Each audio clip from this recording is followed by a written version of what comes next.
Chapitre 4. Des rats avec des ailes. Nous grimpâmes sous les arbres, l'épouvanteur toujours en tête.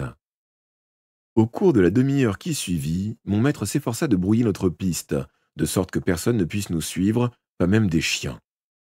Nous marchâmes dans 2 ruisseaux de l'eau jusqu'aux genoux, en remontant chaque fois une rive différente. Enfin rassuré, il prit la direction du nord à un pas raisonnable. « On aurait bien fait de tenter notre chance dans le comté. » « On aurait aussi bien fait de tenter notre chance dans le comté, » observa Alice. « On aura beau traverser les tas de ruisseaux, ils seront toujours sur nos traces. L'île n'est pas grande, ils finiront par nous mettre la main dessus. » « Pomona n'est pas si grande, » objectai-je, « et on trouvera quantité de cachettes. » Du moins, je l'espérais. L'épouvanteur était déjà au sommet, fixant l'horizon. « Vous croyez qu'ils vont se donner le mal de nous rattraper ?»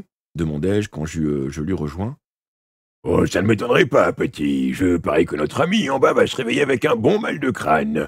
Il nous poursuivra pas tout seul et il ne pourra pas compter sur les 4 pêcheurs. Il lui faudra donc trouver d'autres acolytes. Ça va lui prendre un certain temps. Tu as remarqué cet insigne sur son épaule ? » 3 jambes en armure dans un cercle. « Et le texte latin en dessous signifiait ? » ?»« Où que tu le jettes, il se relève. » »« C'est à peu près ça.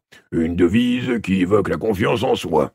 Ce peuple a de la ressource et on a visiblement débarqué au mauvais endroit. Cela dit, je pense qu'on a brouillé nos traces à présent. » Il s'interrompit pour désigner le bas de la colline. « Du reste, ils ont d'autres chats à fouetter. » On apercevait au loin une ville et un port encombrés de bateaux de toute taille. Au-delà s'étendait une large baie, en forme de demi-lune, où mouillaient de grands navires, certains à bonne distance du rivage. Des chaloupes transportaient des gens jusqu'à la côte. Des nuées de mouettes décrivaient de larges cercles au-dessus du port, dans un tapage de cris qu'on entendait depuis la colline. « C'est Douglas, la plus importante cité de l'île. Des tas de réfugiés débarquent. Certains de ces bateaux vont bientôt repartir, mais ils ne feront sûrement pas voile vers le comté. Je dois avoir assez d'argent pour nous payer la traversée jusqu'en Irlande. Nous y serions mieux accueillis. Ici, la situation ne pourrait être pire. » »« Nous laissera-t-on partir ? » ?»« On ne demandera pas la permission, petit. On va attendre la nuit et tu te rendras en ville. Les marins aiment boire, tu les trouveras dans les tavernes autour des quais. Avec un peu de chance, tu tomberas sur un type qui possède un petit bateau. »« J'irai avec Tom, » déclara vivement Alice, et je veillerai au grain.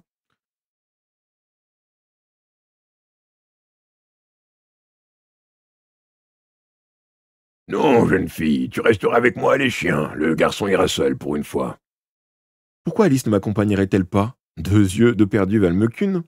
L'épouvanteur nous fixa l'un après l'autre.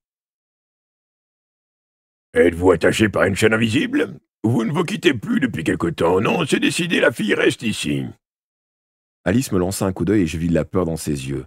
Elle pensait à la fiole qui tenait le malin à distance. Elle contenait 6 gouttes de sang, 3 du sien, 3 du mien.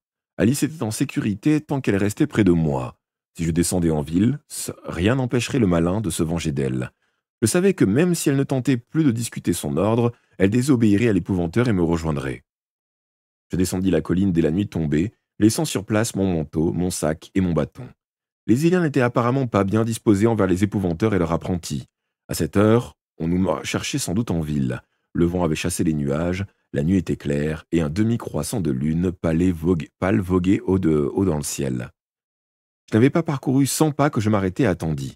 Alice fut bientôt à mes côtés.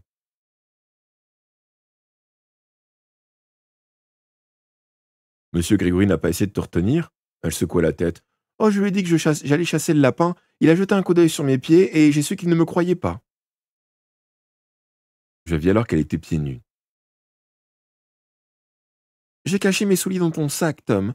Comme ça, on ne me prendra pas pour une sorcière. » Nous nous mîmes en route. À la sortie du bois, nous descendîmes une pente herbeuse, rendue glissante par la pluie. Alice dérapait, n'ayant pas l'habitude de marcher sans chaussures. Elle tomba plusieurs fois sur les fesses avant que nous ayons atteint les premières maisons et trouvé un sentier gravillonné. 10 minutes plus tard, nous étions en ville.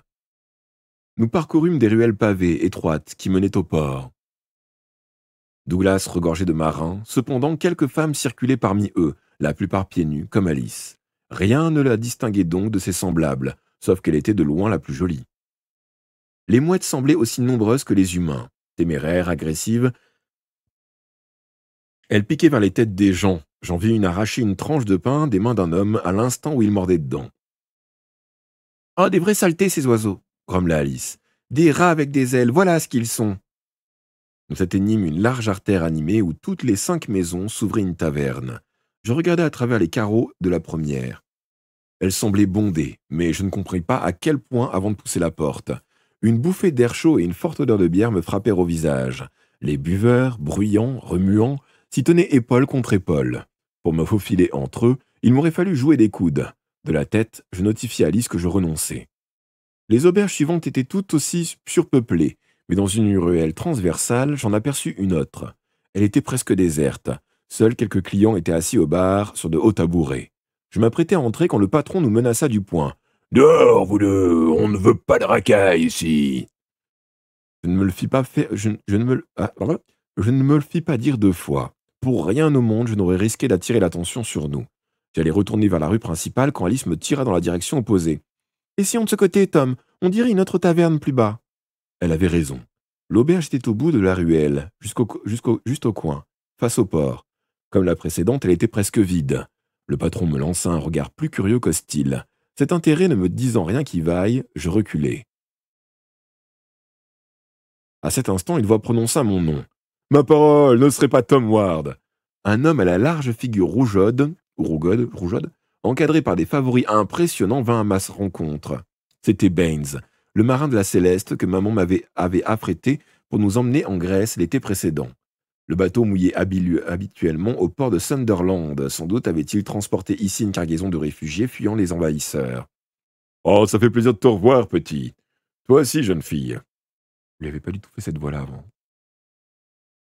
Comme Alice hésitait sur le sol, il lui eut un geste d'invitation. Entrez donc, venez vous réchauffer près du feu.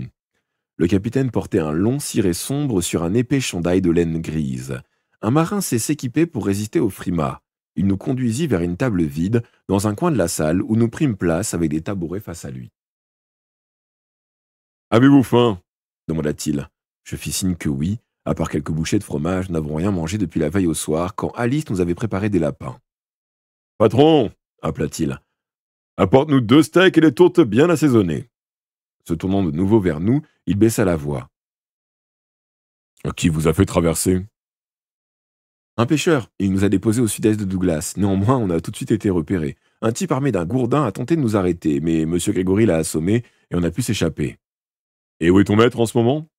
Sur la colline à l'extérieur de la ville. Il m'a envoyé à la recherche d'un bateau pour nous emmener en Irlande. Oh, tu auras du mal à trouver ça, jeune Tom. Mon propre navire, la Céleste, a été saisi et des gardes sont postés à bord. Quant aux réfugiés que j'ai transportés, ils ont été arrêtés. Comme ceux venus sur d'autres bâtiments. Difficile de blâmer les Iliens, remarque. Ils ont peur de voir débarquer chez eux les armées d'invasion. Ils craignent aussi les sorcières qui filent le comté, et avec juste raison. Un petit bateau de pêche a accosté au nord. Tous les membres d'équipage étaient morts, vidés de leur sang, et on leur avait coupé les pouces. À cette nouvelle, Alice lâcha une exclamation. Je savais à quoi elle pensait. Les îles au sol étaient-elles déjà dans l'île? Donc les îles aux Saz étaient-elles déjà dans l'île?